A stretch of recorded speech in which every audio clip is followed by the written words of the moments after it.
Mom.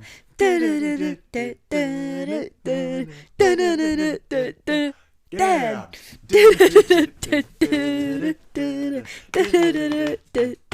Juliet.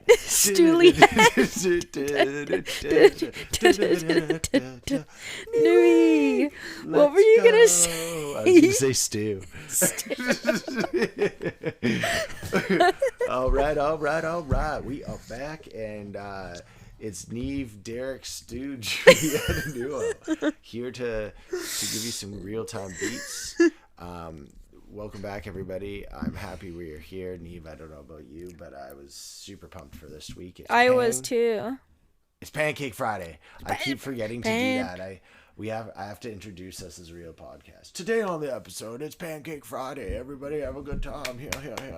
It's always PanCake Friday, though. I know, but you know, you're supposed to, like, if you're a show, you're supposed to be like, welcome to the show. I don't listen to podcasts, so I don't know this. Well, no, we're supposed to be like, remember what we were talking about before the podcast, that thing I want to do, and you're like, oh, we're trying to make it like that? Yeah. Okay. Yeah. So, sorry, it took me a moment to register that. I was like, what are we talking about? Yeah, so anyhow, welcome back, everybody. It's been a good week. Yeah. I'm excited. I've had so much happen this week. Nothing like crazy, but just a whole bunch of things. So I'm excited to talk about it. Neve, how are you doing? I'm doing really good, actually. Why really good? Because I've just had a day and a half off work. That's really good. And it's just been really nice. I went and got a tattoo today, which is super dope. And I love it. Do you want to talk about that tattoo a bit? Yeah, I want to talk about that tattoo a bit. Well, please. Or I guess you tell us about the rest of the week, because that'll be a subject, really. That's pretty much it. Cool. Yeah, I had some crazy things happen in my week, and I don't know, my job, I think I'm May 5th, I'll be 10 years in RMT. But that's crazy. That's the thing I was thinking was crazy about that, is I went through my school and it took me so long to do it. So I started my school at 20. So I've in essence been doing this for 15 years.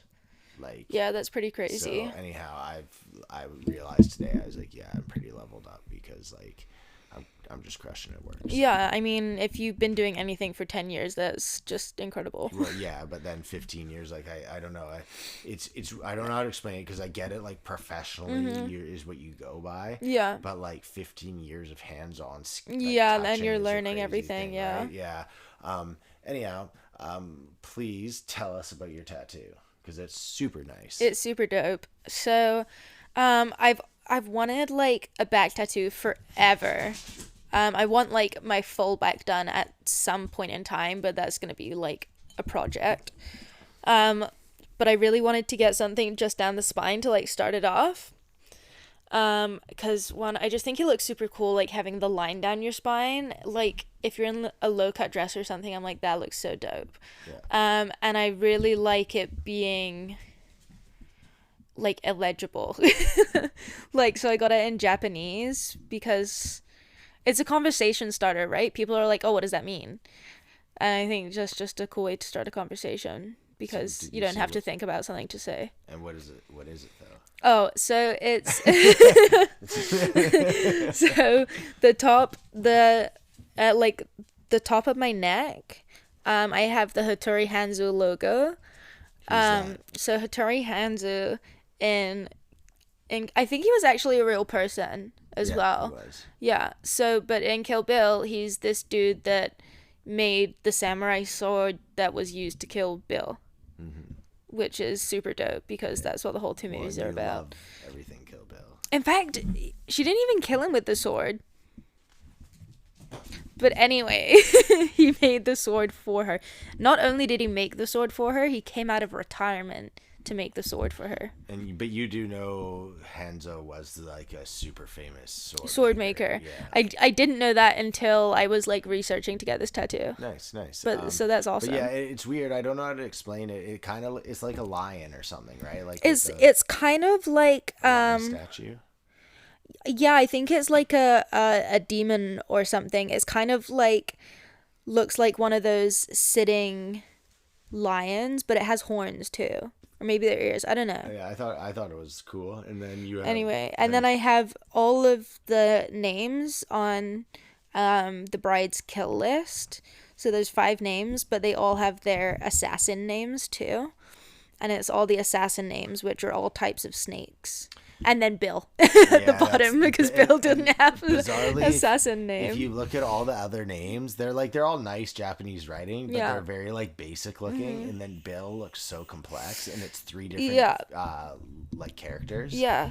I was really impressed with it. Like I think it's super nice. I do like that look of the tattoo that runs down the spine. Yeah, like I just think it's like, I don't know. I just think it's cool.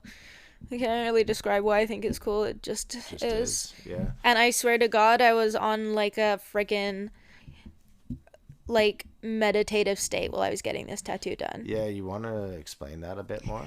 Yeah, so it was like a super comfortable tattoo to get. Sometimes when you get tattoos, they're in really awkward spots and you have to keep like moving around and stuff because you get uncomfortable. But because it was on my back, it was so like I literally like I sat down and had my head rested on the table and was able to just kind of focus on my breathing so that I wasn't like my ribs weren't moving whilst he was actually tattooing me. And the vibration going down your spine and like hitting all of these different notches on the way up just felt so crazy. Okay, this is my freaking brain going off as soon as you had said that. What I was thinking was, so remember I told you one of my like most spiritual experiences where I like plane shifted was in my tooth in a dentist chair. I do remember that.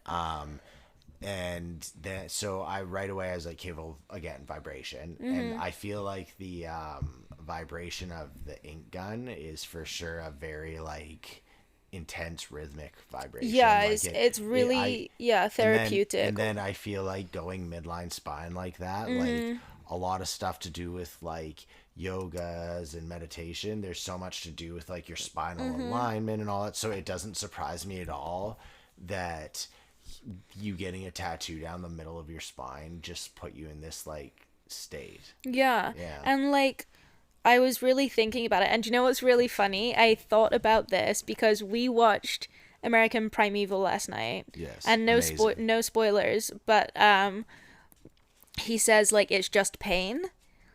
And that like I thought of that today when he was tattooing my spine. I was like, yeah, it's painful because it's like right on your fucking spine, right? That's painful, but it's also like just that, and you're feeling like, I don't know, I just felt really zen when I was getting it done. I know it's pain's crazy. Pain, I could go off on pain. My whole job is just dealing with people's pain, and pain is, I don't know, I always try, I can't, it's hard to explain to people, but like if you're able to, I can put you into like literal blinding pain, and I'm not saying that as like a flex. Like you've seen, like if you push on certain things and they're so trigger sensitive, points. like, but not even like a trigger point. It's like, yes, it's a trigger point, but it's like if it's something that's like you have hurt. So like if your hamstring is sore in a certain spot and I push there, like that can cause this blinding pain, which you've seen, right? But the thing is, and this is like, keep in mind, I say this through experience, because everything I do to people I've had done to me, like that's how I learned to do it, and that's how I understand how it works, right? Is it's a meditative state you have to go into to deal with pain. And think of some of the times when I've pushed on things and you've been like, oh my God, that's so intense. If you're able to step out of your body and look at what I'm doing, I literally am just like putting my elbow in your shoulder, or like pinching a little bit of your muscle. And so it doesn't mean that the pain doesn't exist, but it is just pain. And that's why, I don't know, it's really interesting. Like with Juliet, like you have to teach your kid how to feel pain. And for example, when she smashed her head this morning, that's Yeah. real, like Yeah. 100%. That was just bad. Yeah. Right? She just so everyone knows, she was It sound walking. like We have these these little two little steppies. steps that get her up onto the couch a little easier, and she's not very good at going up and down stairs. She also just launches herself for no And reason. she just got on the top step, which is like almost on the couch, and just bailed backwards. And there's no chance. You were doing something, and I Yeah. literally was too far to like react. Yeah. Like she was just walked up. We were just like it was so early in the morning. We were just sitting on the couch, like I was trying to put her cardigan on her, and she just gets up these steps, That's what it launches herself was. over Yeah, me, that's and I'm what it like, was. And why, like why would you I do looked that? at it, and she hit her head, and I was like, I couldn't have even got you if I tried. Like, Yeah. Anyhow, yeah, it. That's so ridiculous Yeah. that happened. I can't remember why I brought that up. Because we were talking about pain. Oh yeah. So like that's real pain, like Yes. you're smashing your head. But at the same time, like pain is a taught thing, and I can't get like I honestly don't think you can see it unless you work in my profession. Not Yeah. literally mine, but any of like the ones where you're dealing with people like in this, like how I do. Because some people it doesn't make sense. Like you're pretty good with pain. Yeah. I would say you're not really good with pain in terms of like like if I'm like on a trigger point, you might be a bit of a baby. But overall, because you're Crohn's, you've got like you're literally tough. Like you know what true pain is. Some people have literally like nothing happen to them and it hurts them. But the thing is, I've witnessed them hurt. Yeah. No matter how dumb it is. It's fibromyalgia. People with fibromyalgia have like, I don't know, in my opinion, it's like an intense, like their nervous system out of nowhere can like flare up and become hypersensitive. So someone with fibromyalgia, first off, a lot of doctors say that it's in their brain. It's all made up hocus pocus. So you can imagine if you're in severe pain and it's like things like when fibromyalgia goes off, your clothes being on your skin might be too much pressure and hurt like none other. Jeez. Like that, it's this kind of thing. Yeah, that's brutal. And I've witnessed people that they'll come in and I'll literally barely be able to touch them. Like I'm sitting there kind of going like, why are you here? Yeah. You're in so much pain. And I actually basically just like gently touch the surface of their skin for an hour and they're in pain. But then another day or week they'll come in and I'm giving them a completely normal massage. That's crazy, like, isn't it? What the fuck is that? Yeah. It's pretty nuts. Pain is like a really weird thing though, because there are things that can actually harm you, and then there's stuff that is just pain. But like is not. Yeah, it's just your brain your nerve sending signals to your brain. Okay. So do you want to start or would you like me to start? Yeah, I want heart. Start. Want me to heart? You start. Okay. All right.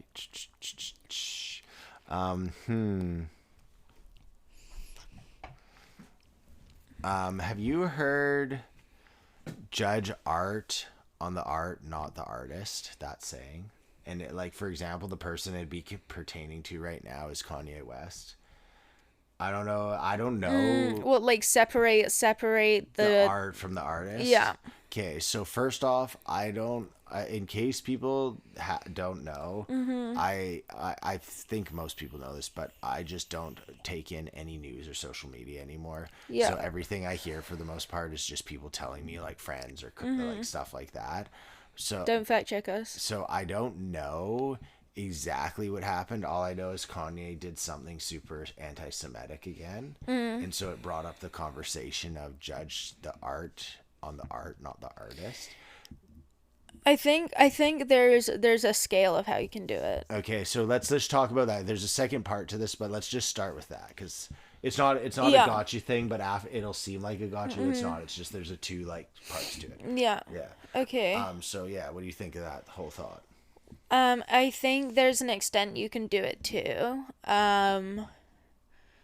But it depends because you can for example, you can like a painting that's done by like Hitler and be like, I like that painting, but I would never pay money for it, or like, you Yeah, I mean know, that's a tough one. I always support the okay. One cause. thing I'm just trying to do, Yeah. I do it like everyone else's, but I'm trying to do is I'm trying to not use Hitler as an example for things because I feel like he's the most extreme example, Yeah, like okay. always. But I mean, that's I do it, true. too, but I do too. Okay. But okay, no. But So for a better example, example, sorry, a better okay. example to give you just to think about this. Michael Jackson. I don't know. I don't think Michael Jackson was a pedophile, but let's just pretend in this world he is. Like Michael Jackson was clearly a great artist. Yeah. Another R. Kelly. Yeah. So P. Okay. Diddy. No, he wasn't. But okay, here's my thing is, can you can appreciate someone's art at the time, and then after you like find out something where you need to separate the art from the artist, it's like, how do you then like actually separate them? Because if you're still like buying their albums and going to see their concerts, you're still putting money in their pocket. Okay, yeah, that's fair. Like I don't disagree. Yeah. But I feel like, for example, in the case of how I wrote this question up with Kanye West in mind, Yeah. I like Kanye West's, I think, first 4 or 5 albums. Yeah. Basically, Kanye, it's like he had the first three. It was like what, College Dropout. Oh gosh, I can't remember them right now. And then there was 808 and Heartbreak, which was his fourth album, which I liked. Gosh, what do you know his albums? I don't know any Kanye West It albums. was College Dropout. Okay, there were albums. And yeah, there's 4 albums, and then his fifth was all that's all the I like those. Okay.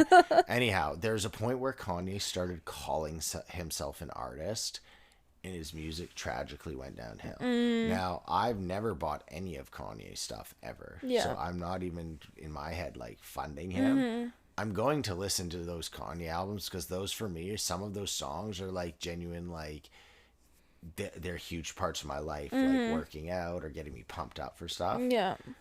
So it's kind of weird because the thing I liked about Kanye was a past Kanye when he was like a young kid, not the anti-Semitic artist Yeah. billionaire, right?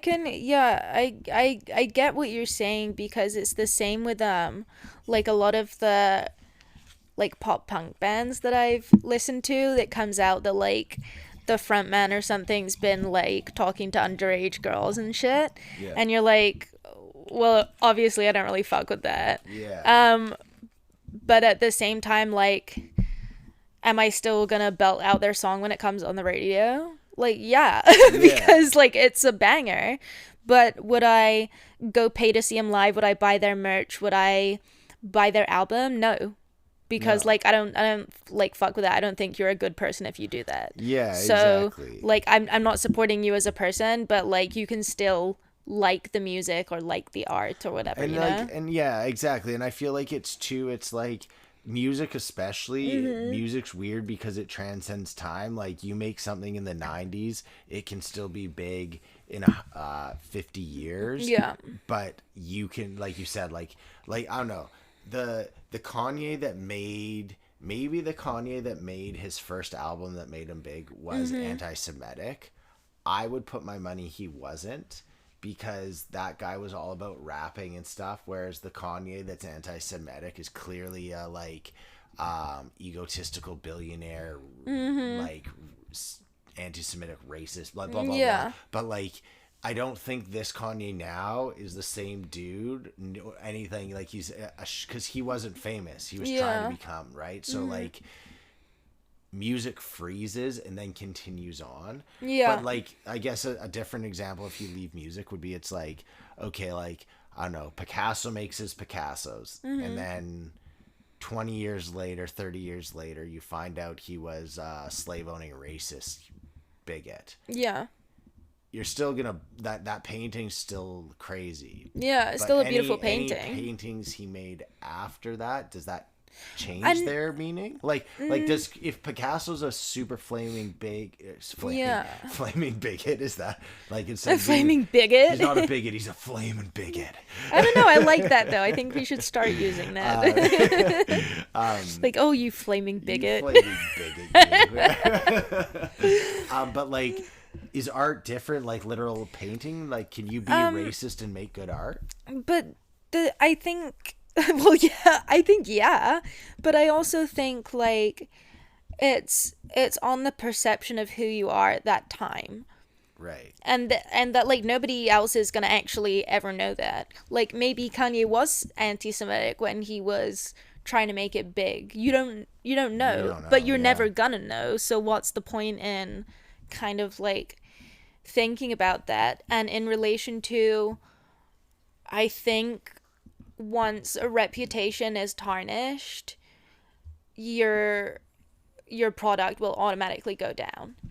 You know what I mean? Like I on a personal level, I wouldn't continue to like support someone that I found something out about. But I know there's people who like still will listen to that after knowing everything, and it's like, well, that's on them.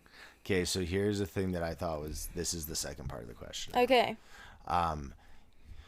So it's interesting. So we judge art and artists a lot harsher. So for example, like not you and me, but there's a lot of people that won't listen to anything to do with Kanye West anymore or whatever band because of something they did now, right? Well, like they're at a party and they're like, turn this guy off. Yeah. That's crazy well, like, to me. Like, yeah, I agree. But like, there is like, you can imagine a world where you're at something, and maybe they don't, maybe no, they're not at a party and they stop the party, but like, they loved Kanye West, and then they found out he was anti-Semitic. So the song that they blasted for the last 10 years, Yeah. they never listened to again. Like I can No, see that. I guarantee there are people out there Okay, like that. So. Okay. For that person and for anyone that's like that, the question is, what about science? Because it's an interesting thing. So an artist can do bad things, but all that makes their fame and like what they are is all through artistic expression, which is just like throwing things out there. Whereas scientists objectively are like, a lot of scientists that have made great discoveries are just like not good people. For example, the entire like NASA is based off of Werner von Braun and a whole bunch of Nazi scientists that they brought over in Project Paperclip. Yeah. Do you know what Project Paperclip is? No. Project Paperclip is when the end of World War II happened, the Nazis, the Germans, were obviously super intelligent. Yeah. Like, they were like the most advanced. Yeah, well, they'd been doing crazy experiments All the and crazy research. experiments, Yeah. and do you know why, or like a lot of what we know about human biology in terms of extremes comes from the Nazis? I mean, I'm not surprised. They're probably Basically, cutting up a like, lot of Jews. Yeah, they did that. They did that too. But no, this was like how at what temperature does someone die in boiling water? Well, let's find out. Like stuff like that, we didn't know, and they did that, and that's how we found it out. Yeah. Anyhow, Project Paperclip brought a whole whack load of those scientists over from Germany. Yeah. And they became like substantial figures within America and like our modern society. And so it's interesting how people are more willing to forget the bad things scientists did in like even like, for example, Oppenheimer and all those people that made the atomic bomb, Einstein, all of them, like people just kind of like. Yeah, I mean, I think there's a difference. Why? Because and I'm not shitting on anyone who's an artist, but like a little bit, because when you discover new science, that is like revolutionary. You know, how many things did we scientifically discover in the 1500s that you still hear on the radio today? How many things in this? No, okay, so like, okay, but the music of the time, like, do you listen to the music of 1500s? No, because it was just people putting notes together. Is there any? What is 1500s music? Is that like Mozart, or is that no? No, way So, pre-Mozart. It's like do do do do do oh, do it's a on like a on a little piece of fucking wood. pan flute. Yeah, on a pan flute, or like a piece of grass going like. Exactly. At the end, like, not to shit on artists, but like you're not kind of discovering anything new. There's a range of notes. There's a set of colors. Like all you're doing is putting them on paper. Yeah. So Yeah, I'm no, like that's don't why I disagree with think you. I just like the difference is the quality of the product that you're bringing to people. yeah. Well, I guess science is just more absolute. Like you're kind of like. No, the sun. Yeah. We would gravitate around the sun, and then Like, you're like, but I also don't like black people. Versus some dude that's like, look at my painting, and I Okay, don't like. let Black me people. put this in a scenario for you. If you're if you're a person like not you, but like if you're someone else and you're in a room with Kanye or an anti-Semitic doctor and you have to kill one of them, who are you gonna kill? Hitler. I thought we weren't using Hitler.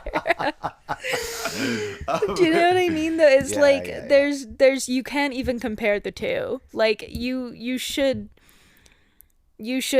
reprimand those people harder because like what are you really doing apart from being famous? Well, okay, Kanye for me is a weird subject matter because I think Kanye is severely mentally ill. Oh yeah, without a doubt. So it's weird for me because I strongly disagree with everything he says. Mm-hmm. Clearly, yeah. Like there's not even a but to yeah. that. Like if all Kanye's out of his mind wacko. Yeah. But I don't understand why he. Like I get it. He's a billionaire. He's Kanye West. But when Kanye says stuff, people react to it like you should be like, oh my god, I can't believe Kanye West said this. Like he was like, I don't know, like he was who's a good example?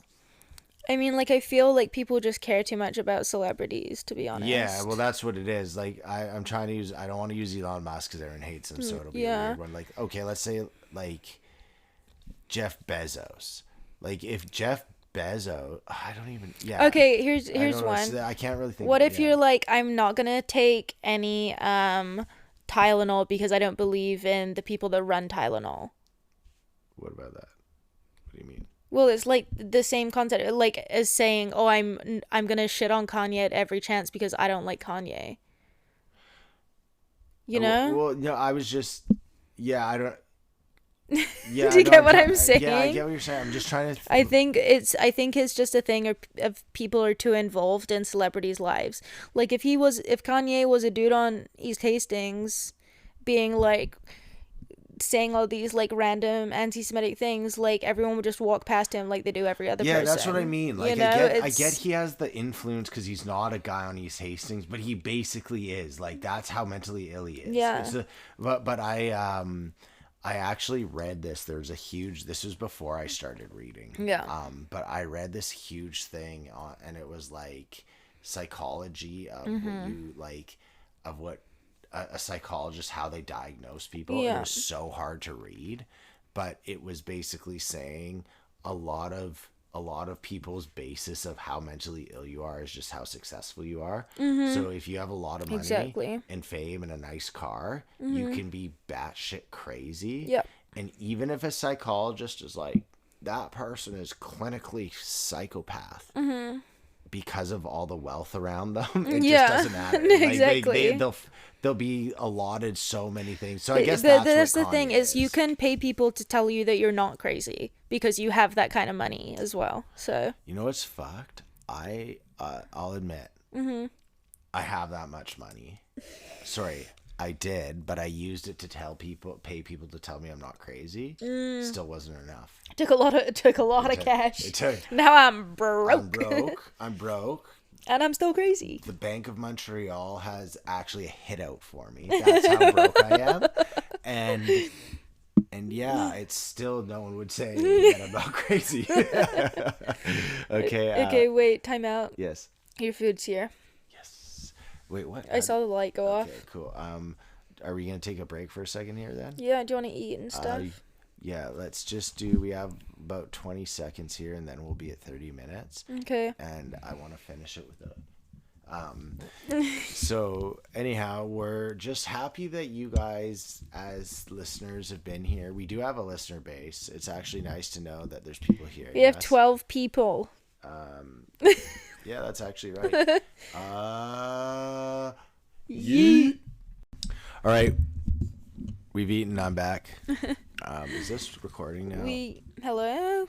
Yeah, it is. We're good. Hello. So we should probably give a shout out to Peri Peri Shack. Oh, hell yeah. Peri Shack. Peri Peri Shack, you did a fucking. Oh. Do you want to? Whoa. Yes, go for it. Are we telepathizing? Yes, we are telepathizing. So I can say, so I'm giving a real big push to this unofficial sponsor here.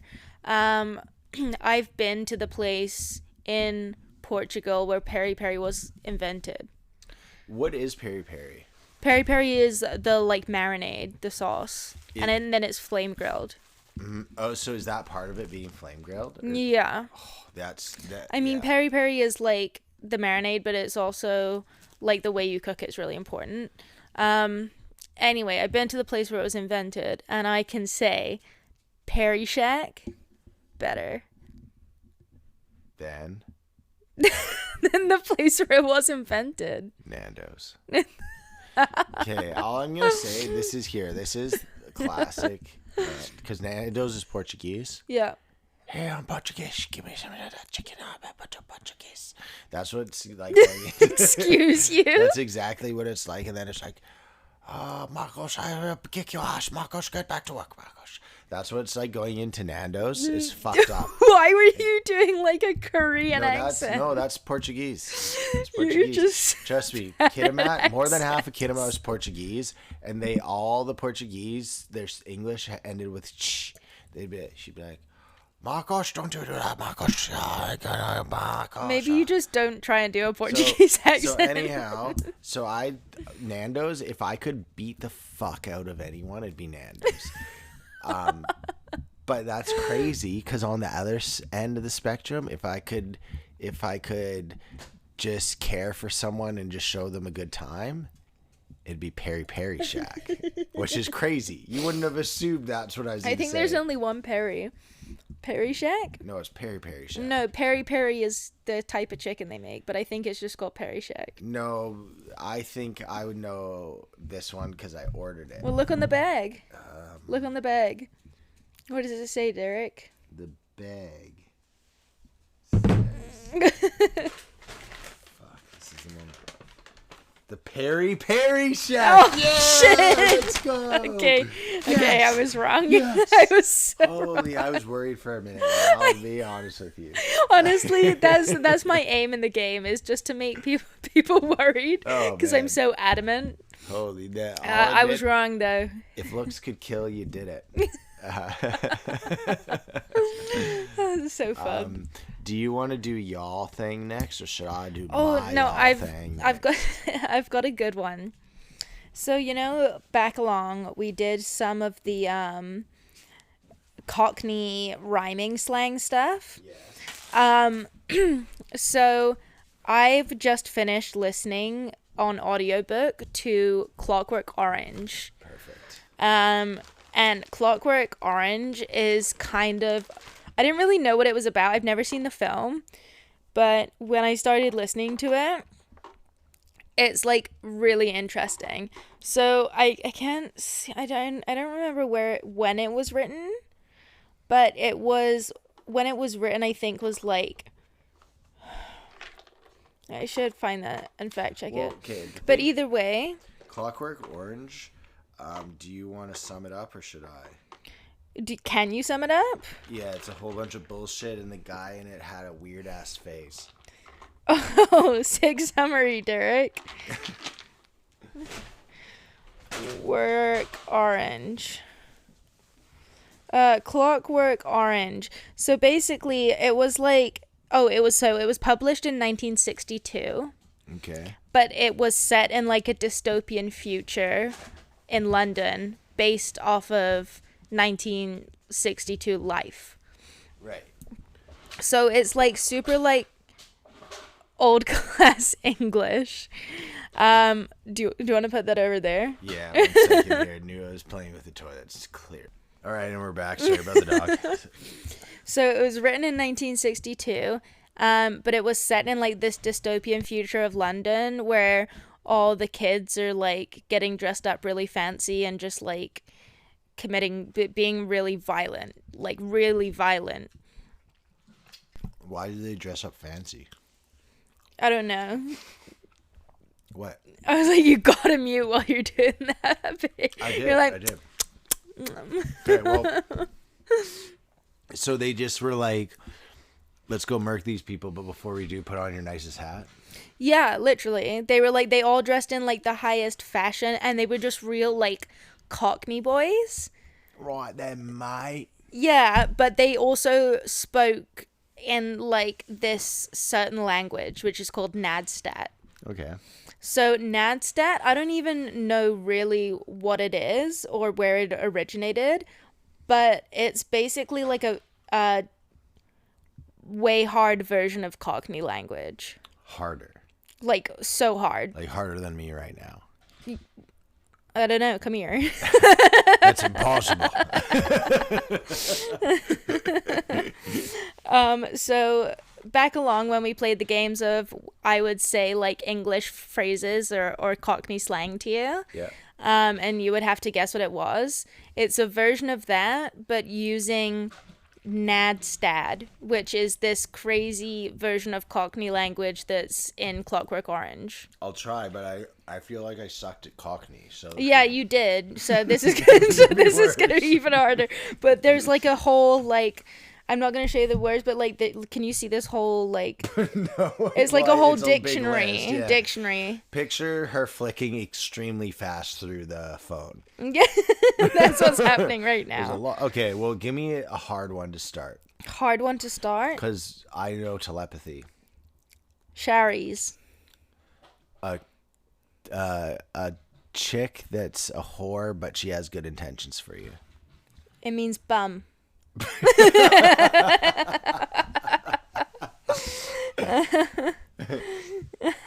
Okay. Let me do another one. There's so many. Okay, start with not that hard ones. Okay. I'll go to more common ones in the book. Let's go to Bazoomi. Titties. It means crazy. Like, he was acting right, Bazoomi. Crikey. That means like he's acting really crazy. Okay.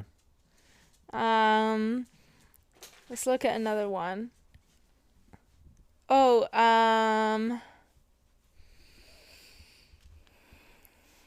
oh. No, I don't know. I don't even know how to pronounce that one. See, this is even too hard for you. Okay, as you read it. Devoshka. Is it a taking a shot of vodka? No. What? Young woman. It's kind of like Russian and Cockney mixed, and I don't really know why. But I think that's part of it was this dystopian world where the Russians had kind of like come to London and taught the youth to be really violent. I mean, yeah, okay, yeah, I can see that. I guess who wrote it? Were they English? I'm guessing. They must have been if they're writing in Cockney. The author was Anthony Burgess. That sounds pretty English. Yeah, it's okay. It's a dystopian novel about a juvenile delinquent who's psychologically rehabilitated by the state. I feel like this... It's written in futuristic slang that Burgess invented. It's part of adapting Russian words. There you go. Okay, wow, that's good that you picked that out before that. Yeah. Cool. It's crazy though, isn't it? Yeah. Because they say stuff like babushka too, which is obviously like grandmother in Russian. I would love to read the book, I forget the name of it now. I think it's like The Lady in the High Tower or something. It's the one about the Nazis won. Yeah. Which, according to some people, I guess Trump winning was the Nazis winning. Yeah. No comment. No comment. But but yeah, that's interesting. It's always interesting to hear about literature and how when you hear that, like that book comes out and now we Yeah. look back and you're right. It was, you said it was written in the 60s. The So 60s. it's obviously that was the Cold 62. War. So Yeah. that was But the it's big it's fear. what it is so crazy about it is like you would really really like this book. I Clockwork think. Orange. Yeah. We read in, okay, here's a fun fact about Derek. I went all the way through education without ever reading one single required text. Which is crazy to me. Well, that just shows you how dumb I am. But now you read a ton, and this book is very kind of similar, I think, to 1984. Oh, cool. Okay. Yeah, it's very like dystopian, very like this unknown future and what it would look like. But basically, I thought the whole thing was going to be about this like delinquent dude who was just going around like fucking murking people so hard, like raping people, killing people, just like fucking beating the shit out of people. That's what a Clockwork Orange is. Yeah, this one That dude, just shows you how out of it I was. but let me tell you what's crazier than that. Stop it. Let me tell you what's crazier than that is he gets caught and he goes to this rehabilitation center where they give him like you know that therapy where it's like they show you images and make you feel sick so it repulses you. They do that to him. But it's violence, and every time he feels like he's going to be violent, he just gets really sick. Yeah, I should reread that because I just remember the main character looked like Dylan Wild in the movie, and I couldn't get over that. And he had I want to watch the movie now. lightning bolt across his He face had or like a something. circle on his eye that's what and it like was. big eyelashes. Okay, well, we should watch that. Yeah, I really want to. No. All right, let's do that. Let's watch that one. Yeah. Okay, so, this is an interesting thought. Okay, so you know how there's kind of like, I don't know if you believe this, but it seems like the people that are in these power positions, they a lot of the time seem incompetent from the outside. I'm sure they're smarter than me. Like, I don't think that someone that's like, let's say someone that's high up in government and they're a fucking idiot, like Justin Trudeau. I don't ever think like I could do better than them. I just think they're a fucking idiot, right? And okay, I was using it just for people. I was using Trudeau as a joke. Like, Well, but were you? you? But you get what I'm saying, right? Like you you say this person fucking sucks, but you're not saying it as in like I could do better. You're just saying they suck, right? Okay, so there's this thing. I'm gonna call it the incompetency ladder. But that's not actually what it's called. But okay, it's this thing. So people get promoted to the level they fail at, and that's the world we live in. Yeah. So you climb this ladder, right? And you're just on this upward trajectory. Yeah. And you're always gonna go up until you become and get better, until you can't get better. Yeah. And at which point you fail. Yeah. So it's this weird thing of like, how did someone become the second chair to the vice CEO, which is 4 positions from owning this mega business? Yeah. They clearly had to be smart. They had to be. There's no way you get to the top of some like super corporation and you're the 4th in line without having a lot of knowledge. You have to be smart. Maybe you're gonna be like, some listener will be like, oh no, I know someone. Okay, there's one off. But most people, like, they had to have got there via merit. But then in the position they're in, you're like, they're a fucking idiot. And I think that's what the like incompetency thing is so you progress until you fail. But once you fail, you like stay there. Yeah. And that, I feel like, is the world we're living in. And it doesn't make sense. You should progress till you're where you're at your best, not till you can't do it anymore. Yeah.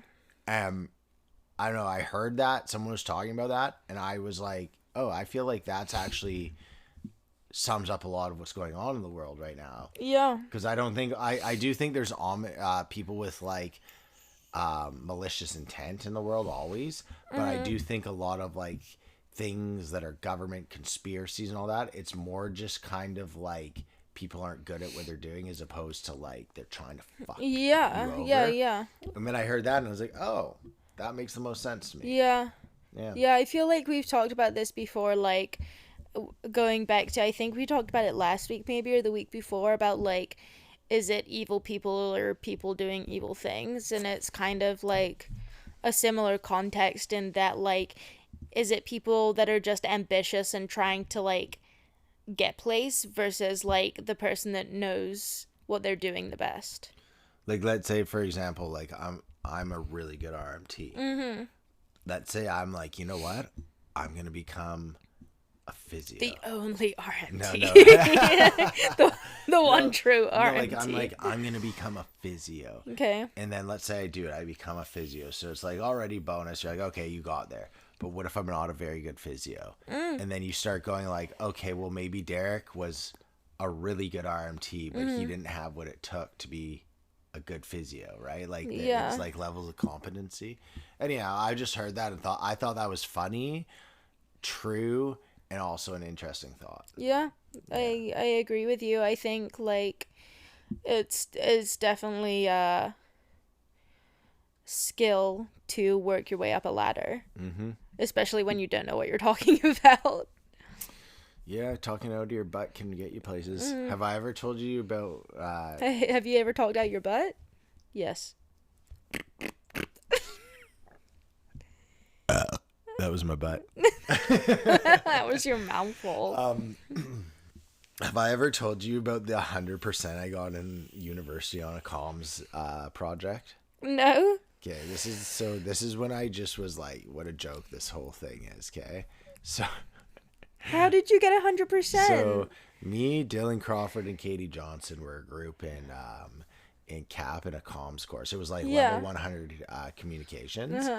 And I can't remember what it was about, but basically it was, I did mine, part of it on Grand Theft Auto, and Dylan did his on something, and Katie did hers on something, and we met up in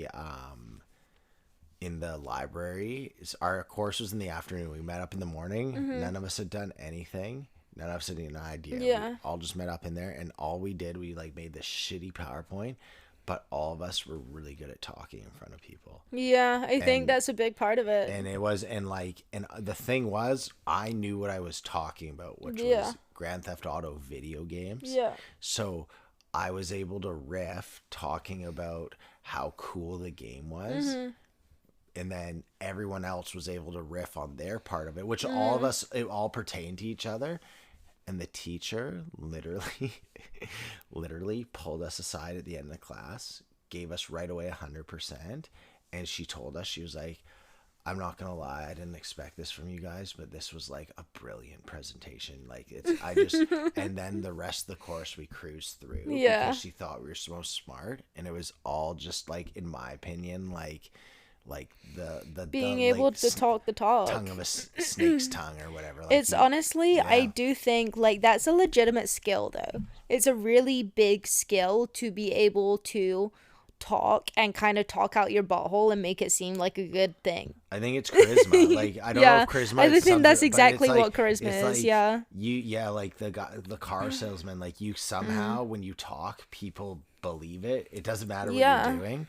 Anyhow, I just remember after that happened, I had that happen, and then in the same semester, me and Connor did art history, which was Monday morning, 8:30 in the morning for 3 hours in a dark room. Just our teacher being like with a laser pointer, like at a picture, and she'd be like, "Notice how they use triangles, and triangles at this time was all they really used because it was like a new discovery." And you're like, "Oh my god." And so I actually literally would be face down sleeping. Yeah. And I'd bring my old laptop in, and Connor would just game on it. And then when the exam came, showed up, had no clue what to do. Yeah. I got to the library at like the brink of dawn and just started slamming energy drinks with Connor. Yeah. And I drank like 4 or 5. And so I literally had tunnel vision. I could see, like if you talked to me, I could see just your head in a tunnel, and I would be like so focused on you, you don't even know. I could be like, I notice how half of Neve's head isn't sweating right now, the other half is. Like so intensely. And I was walking down the stairs shaking, and they actually, like Connor and someone had to help me into the room. Then the teacher gives me the paper, and I'm shaking. I can barely write, and she gives me a B minus or something, like crazy, crazy good for what I was doing. How the fuck? And all I remember was while I was writing the thing, like freaking out, she came up and she's like, "Are you okay?" And I was like, "I'm just so nervous for the exam." And she clearly thought that I told her it was my first exam. And it was. Grant, I didn't lie. It was the first exam of university. Yeah. But that wasn't why I was shaking at all. All those fucking energy drinks. That's such like I feel like that's the thing though. University is such a sham. Like I cruised through university. Like so in England as well, you only do a 3-year degree. And you get your degree out of 3 years, which is crazy because here it's 4 at least. And then the first year doesn't count towards your final grade at all. So you could pretty much, like you can't fail your first year because then you get kicked out. But you can do like the bare minimum and it doesn't mean anything. So that's what I did. And then the second 2 years, the second year I was in hospital pretty much the whole time to the point that I nearly got failed. And then I came back in the third year, and because all our projects were group projects and our the producer of our stuff was so good, everyone just like got automatically amazing. Yeah, you were saying that. Yeah, which is awesome for I don't me. know. I'm a big believer in education. I just think that sometimes the idea that university is as grand as it is, I don't even want to take away from university. Yeah. I don't want to take away from it. I just feel like it's not on the individual pedestal it should be, or it thinks it is. Yeah. It's because yeah. I mean, I don't know. I watched a guy get an A+ in my ethics class because no matter what we talk about, he just claimed the other side. And then one of them was, would you fuck a dog if you knew it was your dog, if you knew it was pleasurable for both of you? And the entire class said no.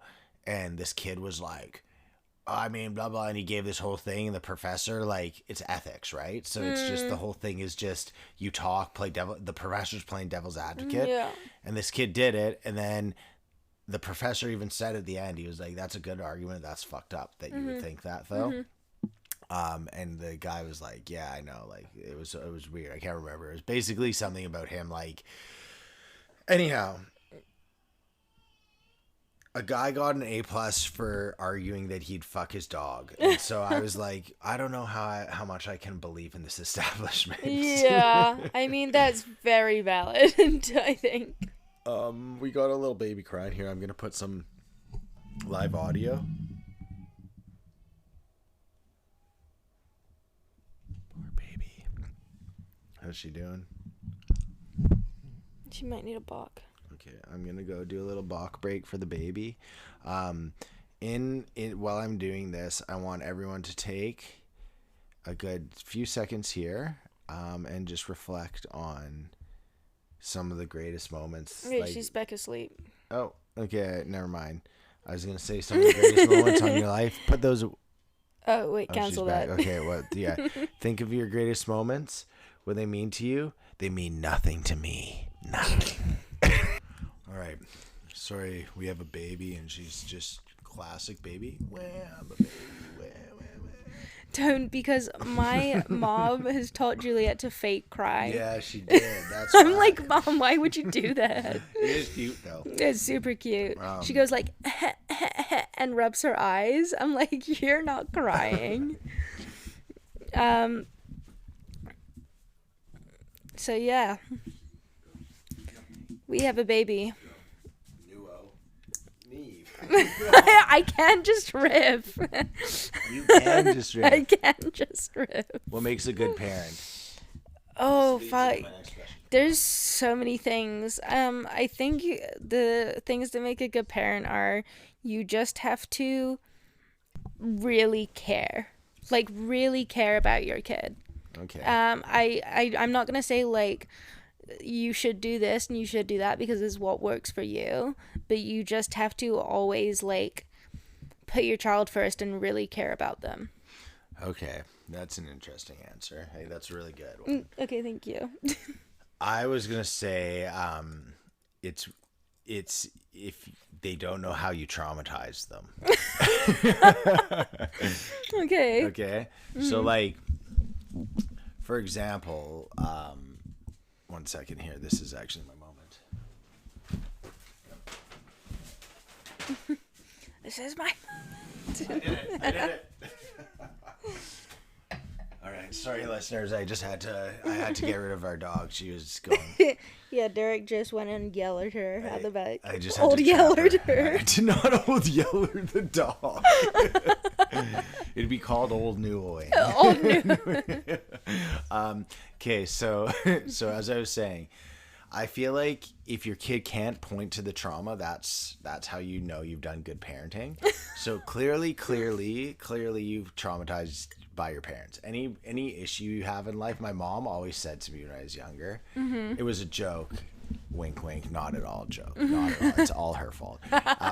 She said, Derek, anytime, I'm going to save you a ton of time in therapy. Anytime there's an issue, just know it was my fault and blame me. So I've gone through life just blaming my mom anytime. They're like, Derek, you killed a guy. Or Derek, you hit a guy. You're like, you God were damn it, drunk. Mom. And I'll go, Mom.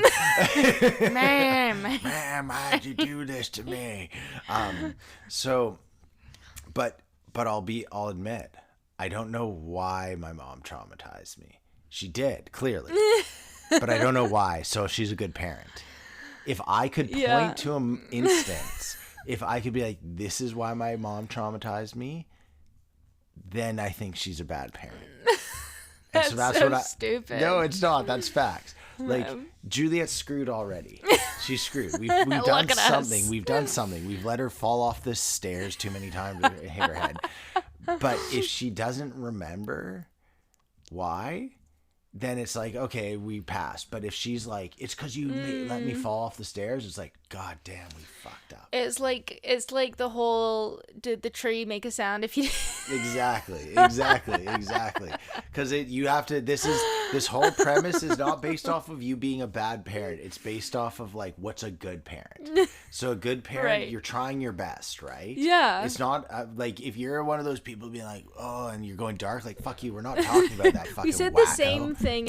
No, those aren't the same. What I was saying was... Wait, I'm gonna move it. Are you kidding me? Fuck you. Okay, okay. So they're not the same thing. What I was saying is like one of them you're like a bad person and your intentions are negative. Yes. Okay?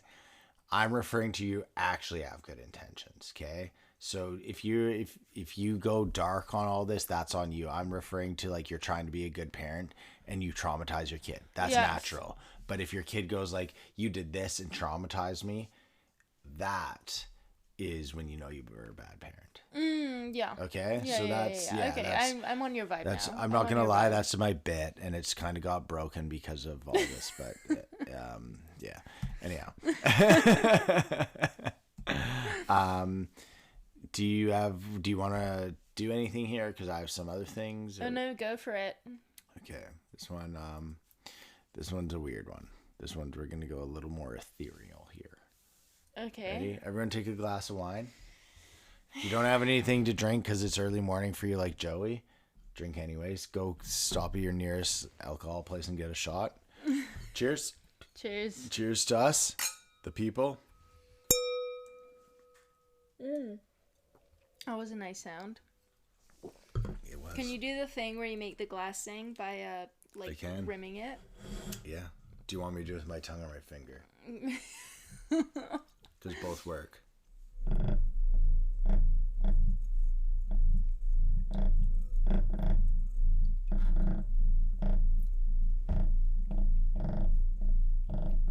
All I can hear is a woodpecker.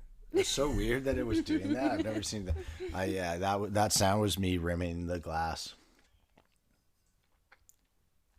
I get real wet. Like, lube it up first.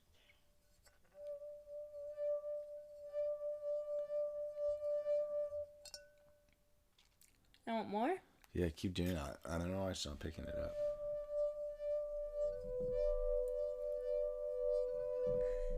We just make beautiful music together. Yeah, we did. Wow, that was. I think we just did like a movie soundtrack right there. Everybody now. Yeah. Yeah. Rock your body now. Yeah. Pancakes Friday backs. All right. Down, down, down, down, down. We just got the baby back to sleep. Okay. So now that we've set the mood. Okay, so listen to me. This is I'm gonna put this under the idea. This is like philosophy. Okay, so let's like take a deep breath. We're dealing with consciousness here. We're dealing with This is gonna be deep. thought experiments here. Okay. This is deep, but in a different way. Okay, so suspend your disbelief when you first hear it. Deep differently. Okay. If a coffee cup started talking to you, would you believe it?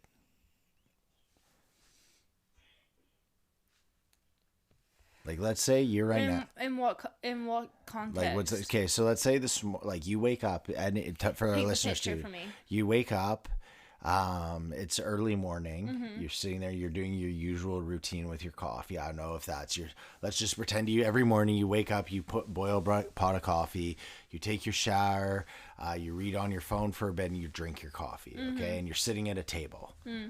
And as you're sitting there at your table, you're like, all of a sudden you see your coffee like starts being, hey, and you look down and your mug has a little mouth on it, and it starts talking to you, and you're like, holy shit, coffee cup, like you're real. And it's like, yo, what's up? Like, yeah, of course I'm real. Like it's not like being like, yeah, I'm a coffee cup, I'm talking. It's like, obviously I'm real. And then it starts speaking truth, and you're like, how's it possible a coffee cup can talk? And it goes like, well, the laws of thermodynamics, blah, blah, blah. And it like starts explaining itself. Do you believe what the coffee cup says? I would think that I finally snapped and just gone cuckoo crazy and probably need to admit myself into some sort of unit immediately. Okay, but let's say, but like you're, okay, I'm going to further this then for the sake of this. Like, yeah. It starts moving around. So you're like, you realize this coffee cup's a thing. You've been shown the impossible, right? Like a coffee cup can't stand, it doesn't have a mouth and talk. And so you've been shown the impossible.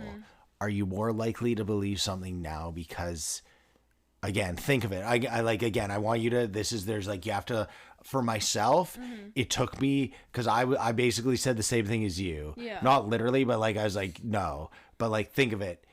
That Coke can, here's right in front of you right now. That Coke can just starts talking to you. But it's not like, I'm a Coke can. It's like, yeah, obviously, Neve, I'm a Coke can. And then it starts talking about American politics. And then it starts talking about how the European Union voted on this. Like all these things where it's like, it's here and it's now. Yeah. So do you believe what it says just because it's a Coke can talking to you? Or does that change anything for you, what I've said there? No? No. Okay. Because the thing being with all that, and again, I don't think there's a right or wrong answer, but for the sake of this discussion, I'm going to say why you're wrong and saying just no. Your entire reality has been shattered. A coffee cup or a Coke can is talking to you and telling you things, like it's communicating with you. I don't believe that's real though. Okay. No, I believe that would be something that my head made up. You would never get behind. You would never get behind that's real. I'm a super logistic person, and that's my world isn't shattering because I'm like, okay, I've realized in my head I've lost it. Do you know what I mean? Like, yeah, no, I get what you're saying. I feel like, or somebody's like, I feel like my mind would immediately go to like, who's put like mushrooms in my drink? Who's put mushrooms in my coffee? You know what's crazy what I mean? to me is I'm literally the polar opposite of that. Really? If I had something like that, barring K, like you again for the sake of the experiment, you haven't been drugged. You're not like sitting there being like. How do you know that though? How do you know you haven't been drugged?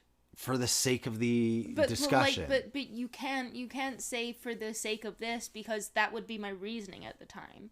Like you can't say you're alone. No. You woke up and made a cup of coffee. There's no one around to drug you. There's no reason for you to believe you've been drugged. That you're trying to step out of why that cup's talking to you. There's the cup's talking to you. The cup is talking to you. I don't care. You said who put drugs in my thing. No, that's not what happened. The cup's talking to you. Put yourself in that mindset. Yeah, I still don't think I'd believe it. Okay, cool. Who I am right in this moment don't believe that could ever happen within the laws of physics, and therefore, if it were to happen, I would question myself before I questioned the laws of physics. Okay. Do you know what I mean? Like, I don't think I'm smarter than all these people that discovered these laws, right? A Coke can can't do that. Okay. And I don't think I'm smarter than them. So even if it did happen, I would still question myself first. Cool. Yeah, that's a good answer.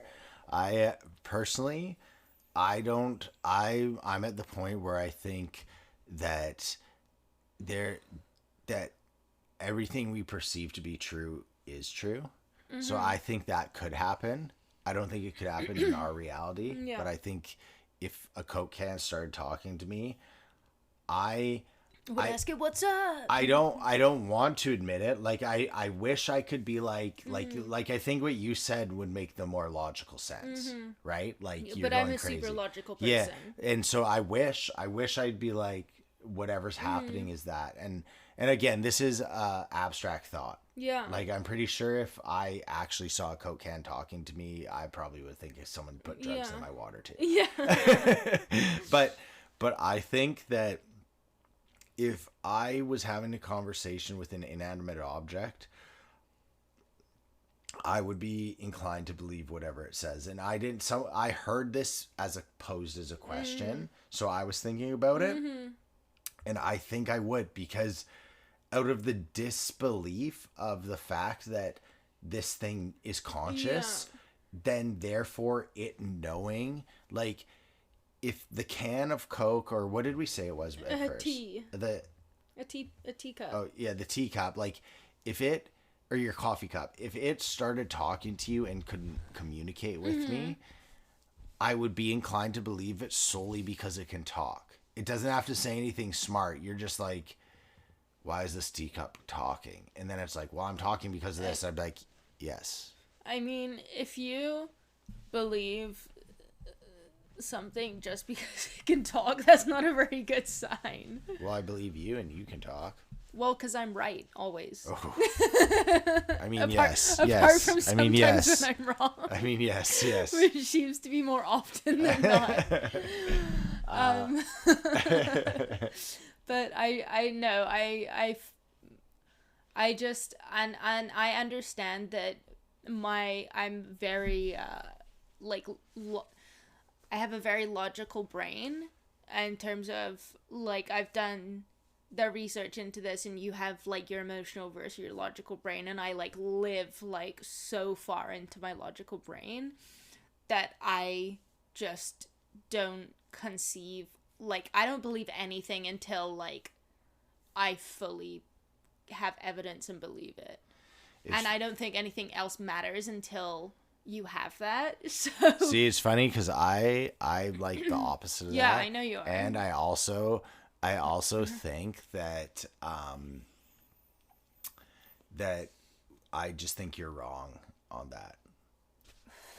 I mean, but that's the thing, you never know until it happens. Okay, well, I think that in our lifetime, we are going to find out that coffee cups can talk. No. That I think we're gonna find out that science doesn't have 100% the final say on what objective reality is, and that doesn't mean I think science is the yin of the yang. But I think also that, like, or the yang of the yang, whatever you want to say. For me personally, I do, like, and it's not that I don't get where you're coming from. Like, I really understand what you're saying, but for me on a personal level, like, if that happens and science is just completely proven wrong about everything, that becomes the new science, because that's what it is. And that's what science is. Science is what is. So it's like, I'd say science is measurements and numbers. So it's like, or it's not just numbers, but it's like measurements and like things that you can like physically see it and like have a empirical it's things data that can on. be proven, is what it is. Yeah, but I don't think everything can be proven that's real. Like, maybe not right now. Well, that's a perfect transition into what I want to talk about next. Okay. So I'm going to encourage everyone. I'm only listening to the first of, there's 8 to 10 in total. I've only listened to the first. The first 6 are called the telepathy tapes. Okay, you can explain this while I Yeah, pee. yeah, please. And then the Please. and then the next ones I just know they're more, but I haven't looked into yet. So there's a thing called the telepathy tapes, and they're non-verbal autistic people, according to these tapes. And these tapes aren't just the woman that puts it together. She is a reporter, but the people she's dealing with, they're all psychologists and doctors and scientists. So there is a like actual empirical data or like scientific study behind this. And basically what it says is not what's it called, non-verbal autistic people are like supposedly they can't function in society. They have to go to like special schools. They can't learn to read, write, think. Like they're just kind of, I don't want to use the word vegetable. That's not what it is. They can't function in our society and like comprehend. And that's radically false. Just like radically false. And what these telepathy tapes talks about is they visit all these people, and again, through the first episode, supposedly these people, they can't control their body, and they can't communicate with sound, but they are telepathic with first parents. And the reason you hadn't heard about it for very much was because you can imagine if you're a parent with like a severely, let's just say, autistic child that can't speak, or non-verbally autistic child, you to the outside world are going to perceive anything that parent says like, oh, my kid's special.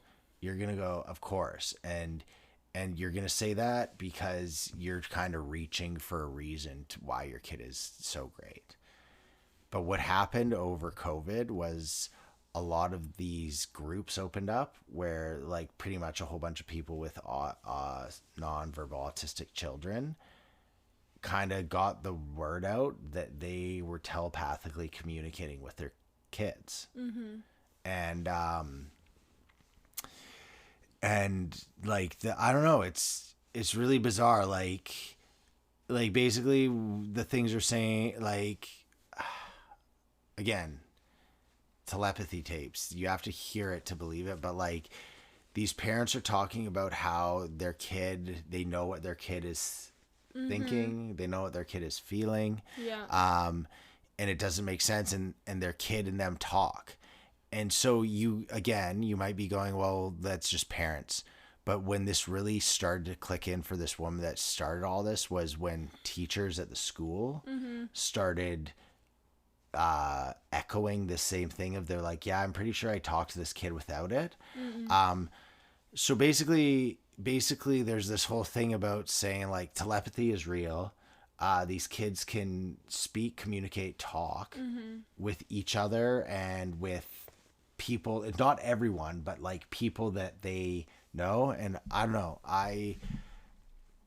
I'm interested in this a lot. I think I have very mixed feelings about this, because I do think it's an like innate human ability to be able to communicate without words. Like,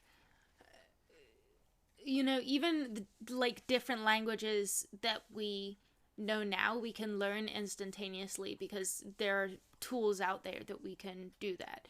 But previously, like when, for example, when countries were discovering each other, you had to kind of feel, like get the feel for what words meant to be able to translate everything.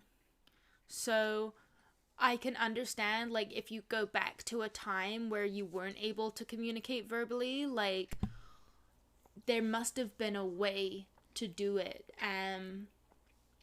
that wasn't verbally, and that's why I can, like, support this idea that maybe there is this, and I don't know if I, like, believe it's an external place or a place that you, like, focus on within the human brain, that because you're not putting energy into, like, verbal communication, your energy goes somewhere else and you're able to kind of, like, transmit that to people, which I guess is what you would describe as telepathy. Yes.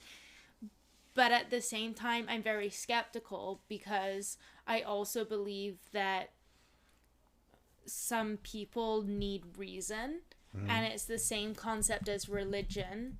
And it's like, does that almost sound a little bit like you're searching for a reason that, well, that's you know, your that. child Yeah, your okay. child can't communicate with you, That and you're searching for a way that they can, that, that's fair. No, you that's fair. know. That I get what you're saying. Like, kind Yeah. of, again, you're reaching for a reason that your child with air quotes a disability is special, right? Like that's like the Not even special, just like having the ability to, like, okay. Well, like in have a this, life. right? But like in this case, I would make a strong argument that like yeah, sure, okay, you just want them to be able to have a life, but like, come on, if you can have telepathy, that's pretty special, right? Yeah, but But like there and this is what it comes down to for me every time, is there's no evidence either way.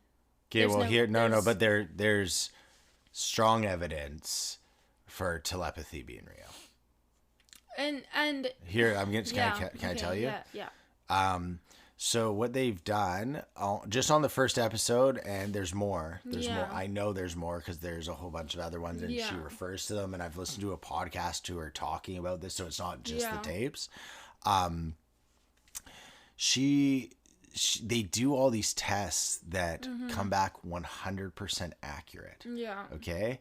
Now these nonverbals have been given ways to communicate, whether it be alphabets where they point at letters and spell things, or just pads where they can write. Yeah. And these people communicate through this, and they say things like, I have telepathy, I can see dead people, I can read my parents' thoughts, I can see through their minds. Like they say these things. So Yeah. these aren't like us being like, I wonder, these are these people communicating that. Yeah. And then they've done tests to see if they're lying. And the one on the first episode, what they did was they blindfolded the girl with some crazy blindfold. It's called like a blackout blindfold. It's Yeah. something you get on Amazon that's like more so. Yeah.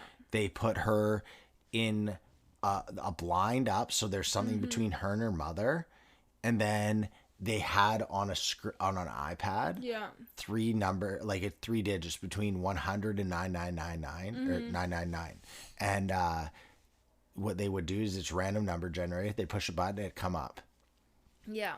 and they'd show it to the mother, and then they'd ask the girl, "What is the thing?" And she 100% of the time got it right. And then if they didn't show the mom, she had no clue. Yeah. And then they said, "How's that possible?" And she said, "I can see what my mom's seeing." And then they wanted to test to see if she could do it with her dad, and she tried, but she couldn't see through what her dad was seeing. And she said she doesn't have the same thing, but she wasn't saying it like it's only mom and her. It's just like they have it between them. Anyhow, I've believed in telepathy way prior to hearing about this. I've told you this. Yeah, and you have, I've yeah. told you about it with you. Yeah. And so to hear this, I'm not shocked at all. And then even when I told you this off air, you said there was things you thought of where, like you said with Juliet. Yes. Yeah. And I like I don't, and I think my problem is, like, again, as a super logical person, I don't know how to define telepathy, because I can say, like, my motherly instinct towards Juliet, who is our daughter, who is our blood, who is like Literally basically us. half of us each, like, mushed together. I When she is trying to communicate, like, I can tell what she's trying to say, and like what she's looking for, what she wants. You know what I mean? Like, if she's like, I'm like, oh, okay, you want this, which is really, Telepathy. I like, I just don't know. Like, for me personally, it's hard to describe it as telepathy. For me, it's more of like that motherly instinct and the connection and the bond that you have with your child. But I guess you can define that as telepathy. I was gonna say, what's the difference between a like an unspoken connection and telepathy? Other than in our brains, Yeah. we think telepathy is us speaking like you and I are now. Yeah. And But I why does that have understand to be? Yeah. Okay, this is actually another great example of telepathy. Mm-hmm. How come when fish are in a flock, Yeah. a flock of fish? I'm pretty sure it's called a school. No, it's a school of birds and a flock of fish. So why is it birds in a flock and fish in a school? Yeah. Why do they move so precisely perfect? Like, how's that possible? Yeah. All of them just have perfect reaction time? Is that a thing? Because surely, if it's all just reaction times, surely there's one unfit fish that's a little less good and he's breaking it, or the same bird that's like breaking the pattern. They eat them. But what if what if when they're in that, they're in a group think? Yeah. And then what if groupthink is real and that's what telepathy is? What if your brain gives off electromagnetic frequency? Okay. Yeah. And the people you're around can be affected by it because there's kind of like something floating in the ether that is ideas, and your ideas are out there, and people around you can affect them, right? And then this is all, again, this is just my thoughts on it. This part now is just my thoughts. So what I think it's possible. I think it's possible that telepathy is 100% real, and you can persuade people and change the way they think and how they perceive things, but we've been so disconnected from it and the way we think of it. Even you're hearing you sigh about it. No, I'm not sighing. I'm actually like deeply in thought right now, because I agree with a lot of what you're saying, but it's really hard as, of course, somebody who is so logical, to kind of open your mind up to that. No, but perception. I don't even think I think you can be completely illogical and it's still crazy. Like, trust me when I'm saying this, because I'm thinking about this a lot. Yeah. And I actually, through my job, like, I can't express to people how much I have a deep, intimate connection with people when I'm touching them and it's quiet, and like, I can't explain that. And yeah, I don't know. I think there's something to that.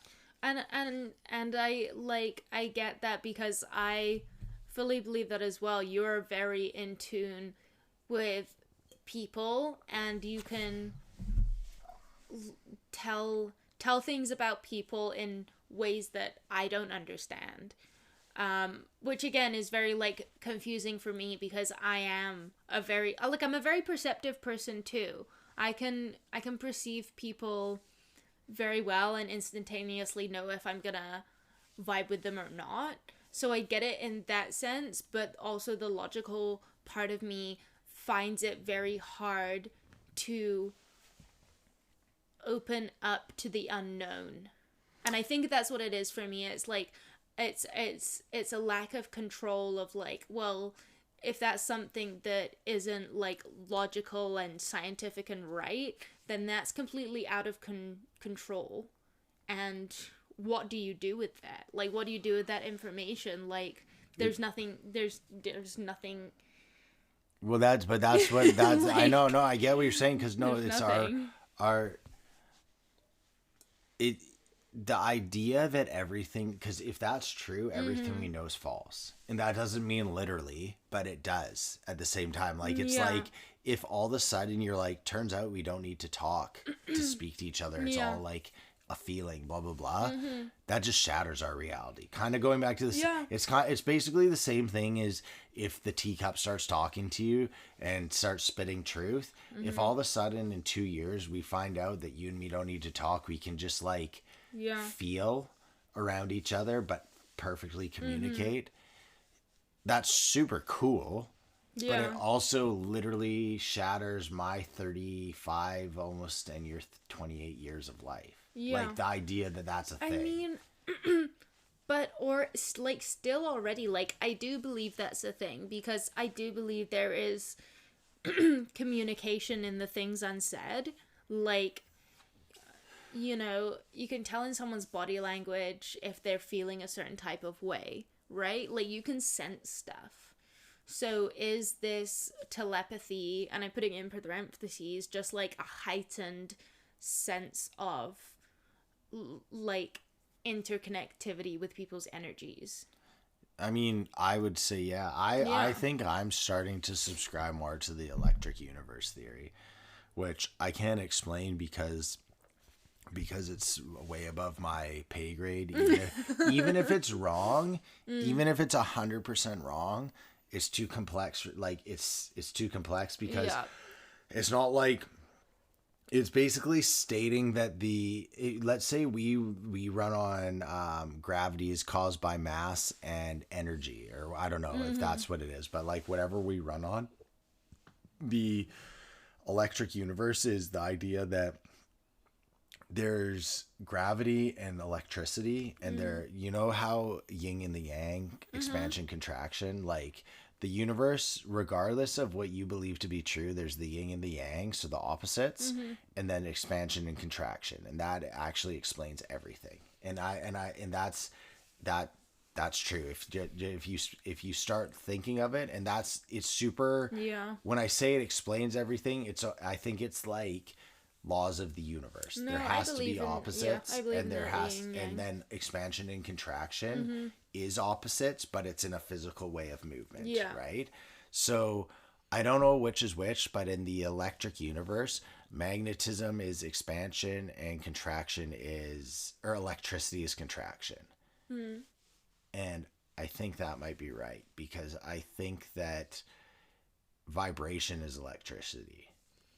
Energy is electricity, like vibration, like that. When you see an ENG, like dude, Yeah. that's like contraction right there. That's like, dude, the smallest thing. And the expansion is gravity, which is magnetism, like pushing things out. Or sorry, not gravity, magnetism, like pushing things out and away, and like all that. I think this is wrong how I'm saying it, but I think that might be how the universe works. Okay. Sorry, I just, like, my brain is You're fried. going, is that too much? Okay, well you're My at an hour brain and is a fried. half. That got really deep for a second, and I always appreciate the deep conversation, but my head is just spinning right now. Okay, well, that's fine, because we're at an hour and a half. Let's do personal of the week, buy and sell, and get fuck out of here. Aye. Alright? Aye. Your personal of the week was your mom, and mine was Armand. Okay.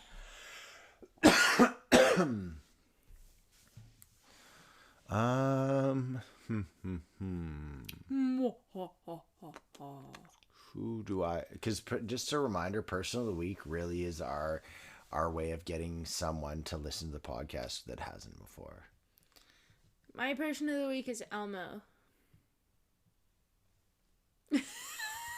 My shoulder slumped. Disappointment in your The eyes. disappointment was just heavy. Real person. Oh, Someone from your life. I have a person, but I've already done the person. Do them again, and then you tell want me them. to do them more? Don't. Yeah. Okay, my person of the week. Again for a second time. First second timer on the show. Okay. Wow. Is Rachel. Oh. Just because we had such a fun night on Saturday. That was fun. And I just love who Rachel is as a person. Like, I just think she's the fucking bee's knees. Yeah, Rachel's a real one. Like, fucking awesome girl. I love her so much. She has, like, where you have the same sense of humor. We're on the same level. I get to go celebrate her bachelorette with her in 3 weeks, and I'm so fucking pumped. We should have her on the pod. Just her. I would love to have Let's Rachel. just have Rachel on. She's so fucking funny. Armand would be so choked. funny. She is. I love Rachel too. She's a great time. She's when you speak of kind souls, Rachel. The kindest. The best. The Yeah, kindest 100%. soul. And just the best person, like, all around. Like, she's hilarious. I think we should have our next guest on the show after your mom should be Rachel. We should do that. We'll hook her up. 100%. What does Rachel like to drink? Wine? Spirits? Rachel will drink anything I put in front of her, which is also part of the reason that's I love why her. I like her. I should just start with that. She even drank that wine. Like, I know it was like a nice bottle that we got them for their engagement, and they'd been saving it for us for 2 years so we could all drink together. But I thought that wine was fucking nasty. Oh, really? I'm not. I can't. You can't ask me. I know. I drink them all. I know you guys all liked it, but for me personally, it was just not to my taste at all. Which is fine because it wasn't for us. Like, honestly, the only wine I'm racist against is Infidels. I hate saying it. I thought you said infidels for a second. Might as well have said the Zinfandel is the infidel. But yeah, that's yeah. Anyway, we had like the best time with them on Saturday night. Yeah, we cooked up some fun. Meats and drank some drinks. Me and Armand were talking. Teddy bear rolled, and me it was and awesome. Armand were saying we should do that again soon. I would love that. That was so good. Yeah. My only thing was the one meat we had was way too hot. Spicy. The last one. Every other meat was amazing. The last one, I can't remember which order it was in. Like, most of them tasted fucking fantastic. No, the last skewer, if you remember, was that was fucked up. I was like, what the fuck? Because everything else was so good. And they were hot. There was like hot ones, but that one was the only one where you're like, oh, this is I was like, I don't want any more of this. My butthole is not happy. And also when we had the peppers, like, I think initially it was me and Armand that just got like the seeds of the peppers, and it was so fucking spicy. It was just you. It was just me. Yeah. And then everyone else was like, these are so chill. And then no, because none of us got seeds. Yeah, and then the second round of peppers, like Armand and I think Rachel got a couple, but Armand got some, and he was like, oh yeah, fuck, that's hot. I didn't know that. But yeah, okay, yeah. Rachel, we need you on the pod. Armand's going to be choked. Me and him have been trying to do one forever. Why don't we do a 4-way pod? I mean, we could. We could, easy. Do you guys want to do a 4-way with us? 4-way, no eye contact, all fisting. All you guys. All right, my person. That was the sound of a butthole eating fist. All right, we're going to end the podcast abruptly. Okay, who's your person of the week? My person of the week. Let me think. Who do... See, all I can think of is Elmo's letter of the week. Elmo's word. What's the letter of the week? Clap, clap. You know what? Mm-hmm. I think my personal week, I'm going off the board. This is so off the board. Peter, my boss. Well, he's your not. Boss, Peter? No, wait. I'm gonna have to tell him about it. And Peter, you're not my boss for legal reasons. I can for legal reasons. I consider him my boss because I love him, but it's not like legally. He is not at all my boss. Oh no, you're a freelancer. Not a freelancer. I'm a contractor. Yeah, same thing. But like I was talking to Teddy about that, and I was laughing because Peter, like, so me and Peter go to the same hairdresser, right? And so I've seen Peter before, and like he's the person before me, and then I get in the chairs. Oh, who's that? I was like, oh, that was my boss, Peter. And Peter's like, see you, Derek. Walks out the door, and then he comes back like a minute later, and he's like, I'm not your boss. And I always would laugh at it, and so I always, when I walk in, Peter, whenever I say Peter and Tanya. I always say, hey, coach, or what's up, boss, right? Yeah. And they always have to be like, I'm not your boss. And then I found out, I knew this kind of, but, like, I found out they were like, Derek, you can't say that because, like, legally, like, let's say something happened. Yeah. Just on a weird off chance, like, me calling them my boss could make things a sticky legal situation. Anyhow, Peter, They own the clinic you work you know at. what? Can I get? I'm Peter. Don't tell Tanya. I'll do Tanya next week, but don't tell her about you being there this week. But I love you, Peter. You are amazing owner of a clinic. I've always said that the way I work is I need my boss to be in the trenches with me, and I'll die for them. Mm-hmm. That's my feelings on it. I don't need you to do what I'm doing. I just need to, and Peter works way harder than me, period. 100%. The only chance I have over Peter is I literally physically do more. But even then, I argue Peter probably still physically does more than me. So, Peter, I love you. I love working at your clinic. And even outside of just as an employer, I think you're an amazing person. You have a kind soul, and you do right. You're the... How do I say this? If there was more Peters in the world, we'd have a perfect world. And I mean that. Shout out PDP. PDP. PDP. In the house. PDP. And that was how far? That was an hour and 35 in. All right. Yeah, he's definitely not listening. He's not listening that long. But regardless, if you get... So, Peter, if somehow you get here, thank you for everything you've always done. I love you. Anyhow, let's move on to Buy the Week. Okay. And cells. And also there are cells. We'll do both. Okay. Derek's was beating Canada, or Canada beating America. Beating Canada. Canada beating America to Canada's game, and yours, Juliet Pool Day. Okay, buy this week. My buy of the week? Mm-hmm. I'd have to say just, it's a weird buy of the week, but it's reclamation of my daughter. I don't want to, if you're listening to this, I'm not jealous, I'm not mad, I'm not upset. It's just you've been with our daughter doing the grand Nana thing. Yeah, I was like, don't call her grandma. She's not pissed. Yeah, Nana thing, and I love it. Like, trust me, it actually genuinely warms my heart to see you guys having a good time. But it also does take away from dad time. So I'm just excited to have some dad time with my baby. Nice. That was a good one. Yeah. Okay, wait, that was your sell of the week. No, that was my buy. That was your buy? Yeah. Okay. My sell of the week, I'm like, dad time with baby. God damn it. My buy of the week was I got a fucking sick new tattoo, which I'm so hyped on. Shout out to my fucking tattoo artist. He's awesome. What's his name? Kiefer. Matt Bruce tattoo at gmail.com. At Gmail. Oh, cool. I was worried. It was that Hotmailer like me. I'd be like, Neve, get that tattoo removed. It's made with ink. Cool. Okay, and then mine was Urban Wreck Loss, which I'm not gonna lie. Your cells? Yeah, my cell. I'm not gonna lie. I don't think we've lost an Urban Wreck since I've been there in ages. And I don't mean to toot my horn like it's just me. I just mean like we haven't. There's games we haven't been there and we've lost, but it was because we were all at Wilderness. Yeah. So that's what I mean by we. That's like Joey, me, Matt, and Armand, and all of them. Mm-hmm. Anyhow, my cell of this week is sorry, your cell of the week was being tired, so I put tiredness. You were pretty tired last week. I was super tired last week. My cell of the week is going to be American Primeval ending. I'd highly recommend watching American Primeval.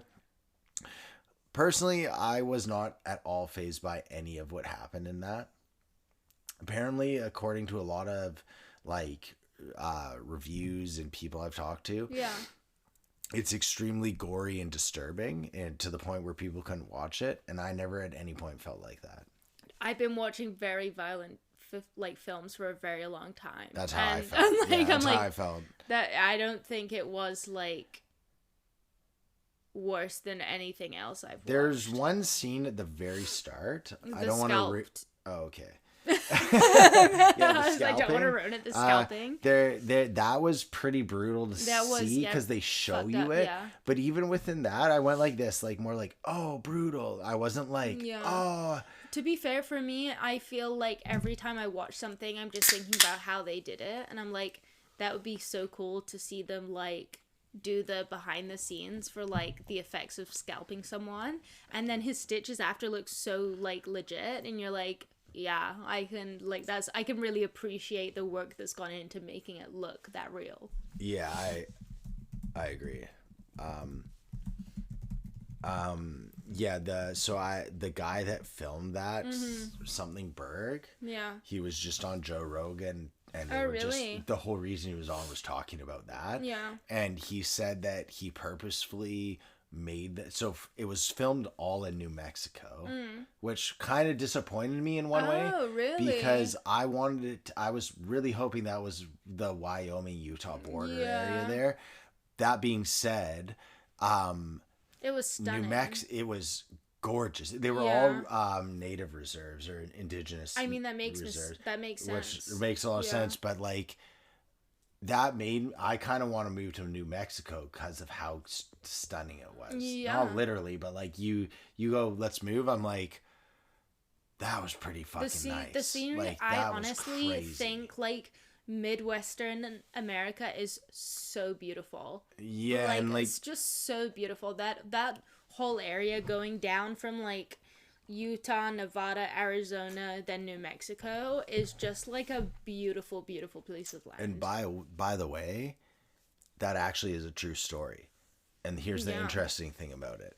So the whole thing starts. I don't want to do spoilers in it, so I'm not going to get too into it, but it's basically you have the American Army in the 1856, 1857. You have the Mormons, which started their own army, and the Mormons were that hard. That Yeah. wasn't like again, there is obviously a whole bunch of like creators things to make the story, but the Mormons were doing that. Like they were Yeah. hardcore, and basically the actual story of where we got to with all that dude that led them, what was his name? Bridger Young. No, not Bridger. The guy that killed spoilers. The guy that the Brigham Young. Isn't that what I just said? No, you said Bridger. Brigham. No, same Bridger. thing. Bridger was the fort guy. Brigham Young is the head of the Mormons. Oh yeah. So but Brigham they're basically the same Brigham person. Young is real. He's a human. He was an actual guy, and he was a follower of Joseph Smith, the OG. And this whole thing was about the Mormons kept getting pushed out of every single place they were. And the reason they settled in Salt Lake City, Utah was because Brigham Young saw there and said they'll never kick us out of here because they'll never want this area. And then even that massacre, so the whole start of it, Yeah. the very first, the whole thing is based upon a massacre that happens at the start. Yeah. That happened, and there crazy. was a message from Brigham Young commanding the people that did it to not do it, but it wasn't commissioned and written until after it happened, which made everyone think that it was commissioned by him, and then he sent a letter, so it was like, no, I did, like, paper trail of him claiming it wasn't. Anyhow, that movie or show is actually amazing. Yeah. And it was, do you know, it was meant to be a movie. So No. that's why it's shot so incredibly, is they wanted to shoot a movie, and they had just like, you have so much content, like, It's incredible. Yeah. It's by far the best Western I've ever seen. yeah. And the only other one the guy that made it, this Bird guy, said was 18 something. It's, you know, the Yellowstone series. There's one called 1857, 18 Oh, I've whatever. seen that, yeah. And apparently 1853, I think it is. yeah, that one Yeah. apparently is also extremely good, like old Western. Really? So we should watch that. Yeah. But I don't know. After reading the Sister Brothers and then watching that, that's the West to me. Yeah. That's what it was. I think the West is such like an awesome kind of history to be explored. Like I really really do, and I love like old like profiteer towns, prosperator towns, and like ghost towns. Like I think are fucking awesome. And I would love to like go and do a road trip in the States in those kind of areas and just see these old ghost towns and see like We should do that. We should that would I've been to a few of them in kind of Arizona, Nevada. Have you ever been that to kind of Utah? area. I've never been to What Utah. if we I'd love did to go like to Utah. what if we did like a Utah Oregon Trail and tried to find like all the weird like old places No. where the Mormons Dude, got there. I'm not necessarily about the Mormons, but I've planned out and like mapped on my phone. I have a list on my phone of all the like biggest like ghost town stops across We the should states. do that. That'd be super fun to do, and we could pod the whole way, and that's really what the viewers want. I would love.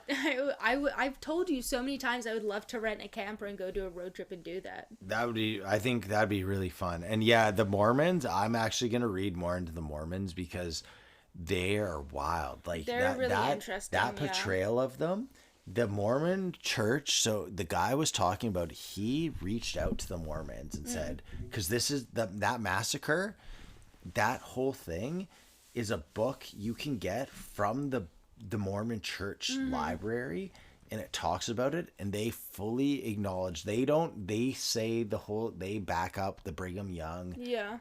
sent a thing saying no, which is that letter, but they fully openly acknowledge it. And the guy that was saying it, he said the whole thing against the Mormons, he says he's like, they're kind, when they found out, he reached out and told them, they invited him to Salt Lake City, opened all their archives, like air quotes archives, so he could see and research. They weren't like the Catholics where like the Vatican's like this closed off secret space. Yeah. And he was like, they were very open about mistakes in the past they made and all this stuff. And it really made me want to read more about him, because like what we know about the Mormons is the Book of Mormon. Not literally, but also literally, right? And it's, I don't know, you've seen all my religious texts there. Yeah. The Mormons don't make sense. No, they're really like, it's a really interesting subject. I want to know more, because like this is how it happened. Jesus happened and Islam happened and all this stuff in the Far East happens, and that's, like what we're all know to be religion.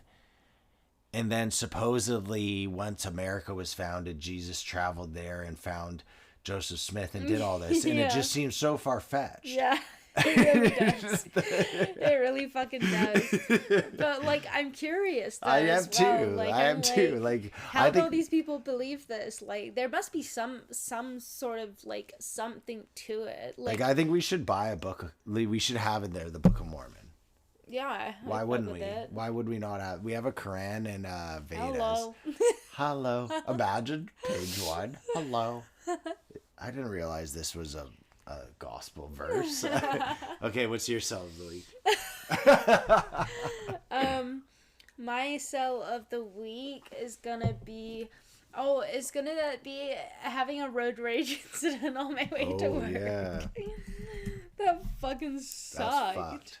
That was super fucked. What happened? Some guy just came and yelled at me in the 7-Eleven car park. Because, like, he said that I ran a red light and, like, nearly hit him, which is 100% not what happened at all. But, I don't know, he fully believed that at fucking, like, 7:30 on a Tuesday morning or whatever it was. And started yelling at me really hard in the 7-Eleven car park. Yeah. And then I yelled back at him. And Good. I'm there glad was you a yelled thing. back. And then, yeah, he left. But then I got so angry. You know how I am when I'm angry as well? And I cry when I'm angry, which is even worse because I, like You're super scared. Yeah, but I, like, turned up to Juliet's daycare and I'm, like, crying. And her teacher's like, "Are you okay?" I'm like, "I'm fine." Like, I'm just really pissed right now. But yeah, that was just brutal. And I can't help but feel like a fucking 50-year-old dude wouldn't have come and yelled at me if I was like a big burly man. Yeah, I It mean, was a big I'm part of it. gonna I'm like, what the expand on that. fuck? The dude said that he hopes Juliet experiences that one day or something like that. Yeah, like, I'm not gonna lie, I'm gonna fuck that guy up if I ever see him. I'm just like, and I think what it comes down to is what we were talking earlier is like, you can have beef with someone, but like, as soon as you're like, I wish harm upon you, then I'm like, I what the mean, fuck, dude? it's not even you. Like, I genuinely, like, fuck him if he says, like, fuck you, bitch, I hope that happens to you. Like, that's fucked. But to see you have a kid in the car Yeah. and accost you and then also wish that upon my child, Yeah. and it is I'm like, literally what the like, fuck type I'm of not human joking. being Do are you know, you? like, would you recognize him? Like, I think so. Like, I'm dead serious. I'm gonna threaten that dude the next time, and I'm like, you don't fucking. I would never ever in a million years. I don't care Yeah. what someone did to me. It's like, you know, when you see in a movie a guy's about to shoot someone and Yeah. he fucking hates them and he's like, your kid's here. I can't shoot you in front of a kid. It's the same difference. You don't Yeah. you don't bring that heat in front of a small child. And then to Yeah. wish that upon them is And like, all right, buddy, you want to fucking go? I literally, like, he pulled, like, he came and, like, drove around me and came to the driver's side, like, as I was about to get out the door. So I got out and I'm like, hello? What a fucking coward. But I'm also, like, I'm, like, glad that I didn't back down, but I'm also glad that I didn't fly off the handle. Like, there was a real, like, in-between place I needed to be, especially in front of our kid. I'm like, I'm not gonna go crazy on this dude. Like, I tried to reason with him, and he was just not having any of it. So I was like, this conversation is going nowhere. Like, I'm out. Like, see ya. And then he's just being like, fuck you, have a good fucking day. Like, I hope this happens to your kid. And I'm just like, what the fuck, dude? No, I'm dead serious. Fuck that dude. I don't believe that for a second. I would never ever, like, I don't know. I'm like, I honestly just think it was some dude that was having a shitty day and needed to, like, take it out on someone. But, like, at the same time, what the fuck? Like, you don't do that. If you're a decent human, you don't do that. I don't know. I'm not joking. That's made my blood boil a lot, and I don't have Yeah. that. Like, I don't. There's not many things that make my blood I boil, know. and that made me. And again, it was. Don't get me wrong. It didn't make me happy at all. I was upset if that had happened to you. Yeah. But I'd be like, whatever. What a fucking dickhead. Yeah. But as soon as he put our daughter into that frame, I'm like, okay, dude. Yeah, Like, you like, think I that, wanna dude? fucking- Okay, like, I'll fucking die for my daughter. Yeah. So if you want to put threats on her, and I know, again, I'm not like, oh, you're trying to kill my daughter, but like, you Yeah. want to put that on my daughter's head, I'll fuck you up. I know. And I was like, next time I see him, I will. I no, will but hit you know, him with no, my you know what car. we're gonna do next time we see him? I'm gonna get out, intimidate him, and then we're gonna fucking smash his bike tire in. Like, and then he'll go like this. Oh, blah blah blah. I'm like, fuck you, dude. And then we'll just drive off, and I'll hold Juliet out of the sunroof. Like fucking Lion King style. Say that to her now, bitch. She's like doing the haka, like. Oh, no, she's just like, owl. Yeah, that's the one thing. She had no fucking Octopus, idea what was going octopus. on. I got back in the car and she was like, cracker? I'm like, yes, Julia, have a cracker. Anyhow, that's all for today. It's been Hey. it's been a long one. It's been a great one. See you next week. Just like my dick. Bye.